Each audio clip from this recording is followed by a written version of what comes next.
দীর্ঘ ১৫ বছর পর ওমান থেকে দেশে ফিরেই বোনের বাড়িতে খুন হন প্রবাসী মোহাম্মদ মহিউদ্দিন।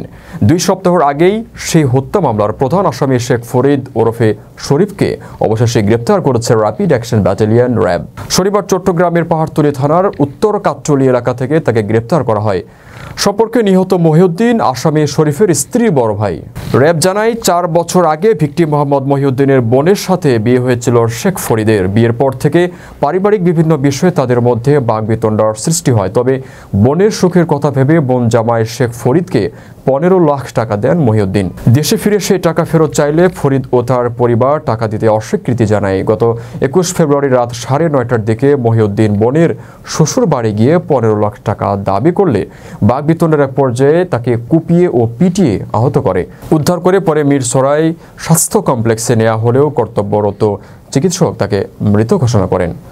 এ ঘটনায় নিহত মহিউদ্দিনের বোন বাদী হয়ে ঘটনার পরদিন অর্থাৎ ২২ ফেব্রুয়ারি থানায় একটি হত্যা মামলা দায়ের করে। মামলার প্রধান আসামি ছিলেন শেখ ফরিদ। তাকে সংশ্লিষ্ট থানায় হস্তান্তর করা হয়েছে। আকর্ষণীয় রেট ও দারুণ সব ডাটা বান্ডেল পেতে আজই ব্যবহার করুন ফ্রেন্ডলি সিম।